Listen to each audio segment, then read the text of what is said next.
back to the channel. I'm glad to see you all here. We are going to be trying something a little bit new today. So the audio quality that I picked up on this ride was not great.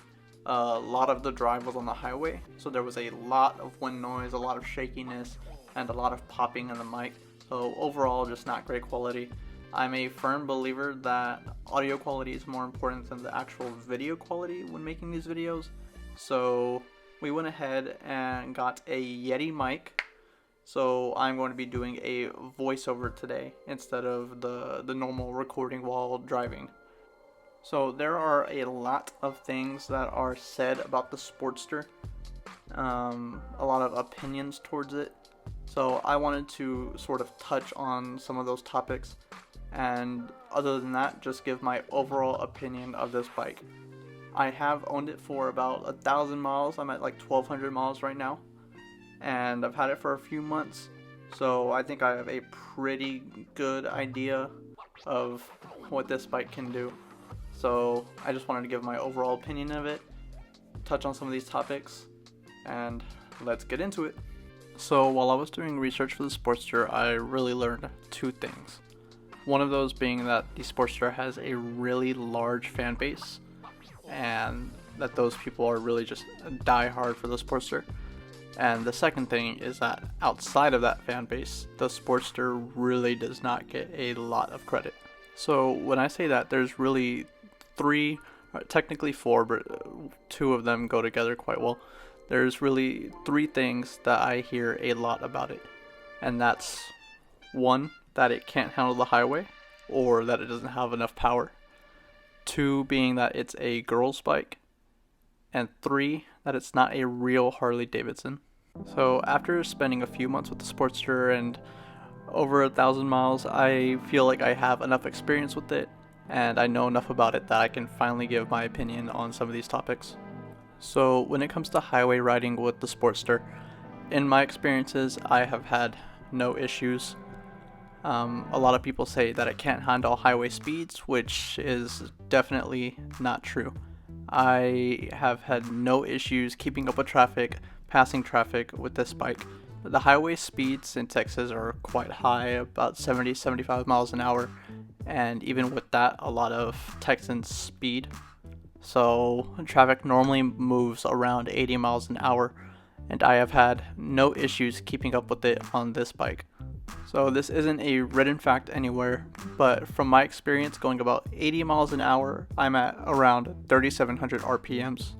The red line on this bike is, I think, 5,900 RPMs. So it's not like I can't keep up at all at 80 miles an hour. I can be going that speed, and really, there's a lot more in this bike. It's not like it's maxed out at 80 miles an hour. And really at that speed as well, I've had no issues with passing. There's more than enough torque, more than enough power in this bike to be able to speed up and pass going that speed already. The only issue that I would say there is that if you're going on a long distance trip and you plan to keep that speed for a long time, the engine does start to get buzzy, the bike starts to get a little bit shaky. It's not going to explode or fall apart or anything, but if you don't like that feeling, then maybe this isn't the bike for you. My thoughts about the Sportster and long distance trips are, if you're going to be somebody that daily rides this bike and then every once in a while take a long distance trip, absolutely, you can do it with this bike. By no means will it be the most comfortable option out there. If you're going to constantly be taking longer trips, maybe you should start looking at Softails or touring bikes. But if it's just occasional and you can handle the buzzing and handle the shakiness, then by all means it can be done. The only other issue would be the fairing. The stock fairing on the Iron1200 does not really provide any wind protection. Obviously that can be changed by buying a new fairing or a new windscreen, but if you don't plan on doing that, you're not really going to get much wind protection from this bike. But I don't mind it, and if you don't mind it, not an issue at all. And as I was saying, this bike can handle highway speeds fairly well, so by no means would I say that it's underpowered, not at normal highway speeds. If you're trying to race a Dodge Demon going 120 already on the highway, then yes, this bike is going to be pretty underpowered. But if you're going normal speeds, going the speed limit, and just want to pass a few cars, you'll have plenty of power to do that. If you're just riding the city streets, going stoplight to stoplight, there's more than enough power in this bike to do that job.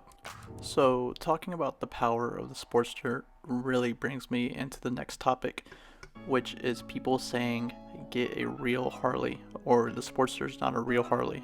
I've never really understood where this statement comes from. I mean, does the bike not say Harley Davidson on it? Not only that, but the Evolution engine, which is the engine that the Sportsters use, has been in production since I believe 1957, and has been really the longest running engine that Harley has produced, and is really known to be bulletproof, a super reliable engine, and a super well built engine.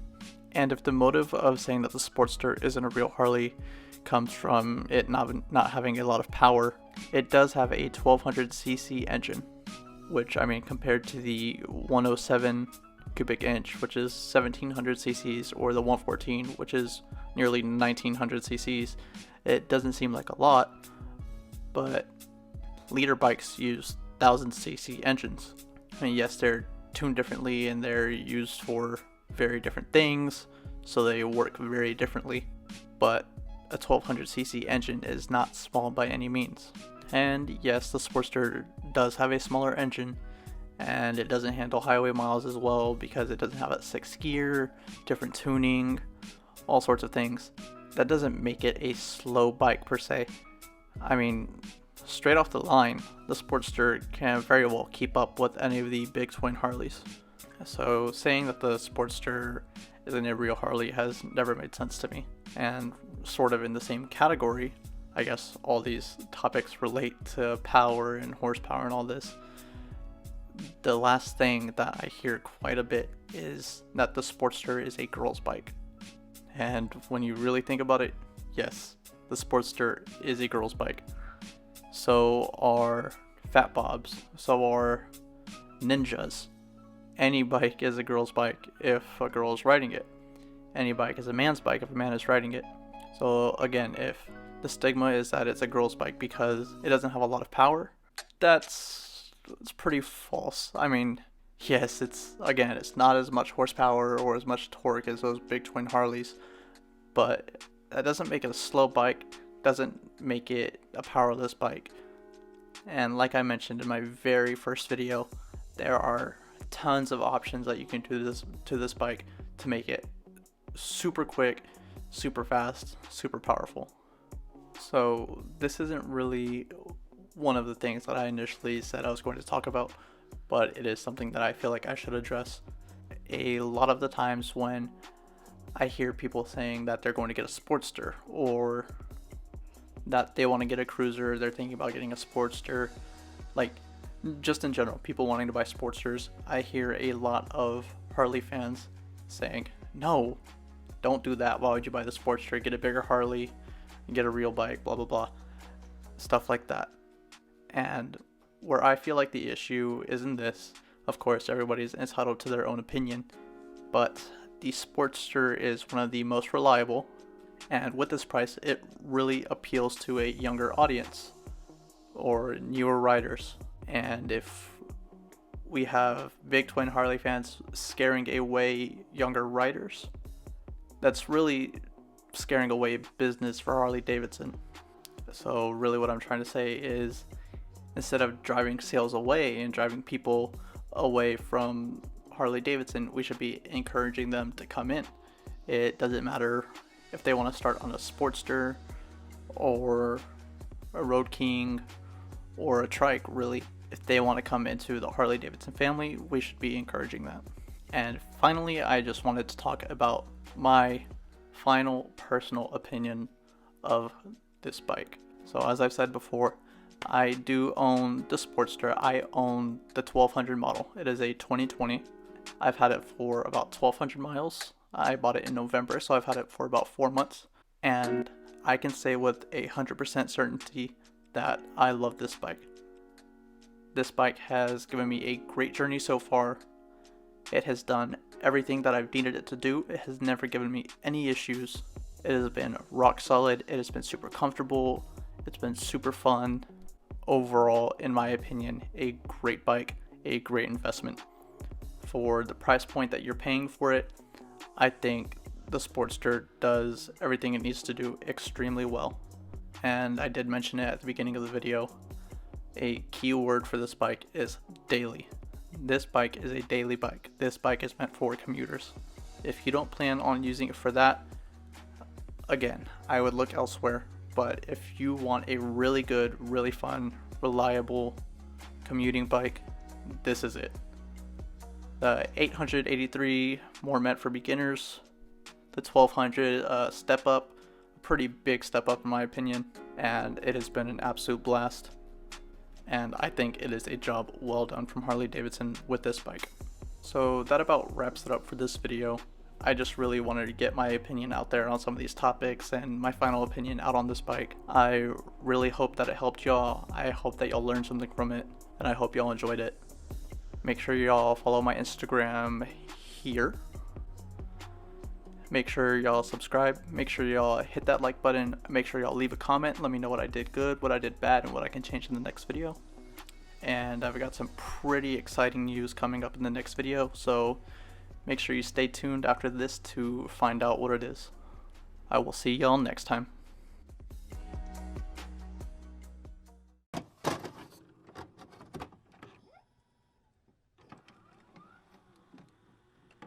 Every single time I spin around in a circle like this, my Sportster does something weird. Let's see if it does it.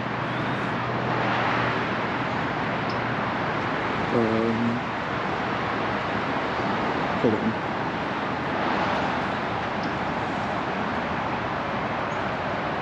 Maybe I'm going the wrong way. Hold on, let's see.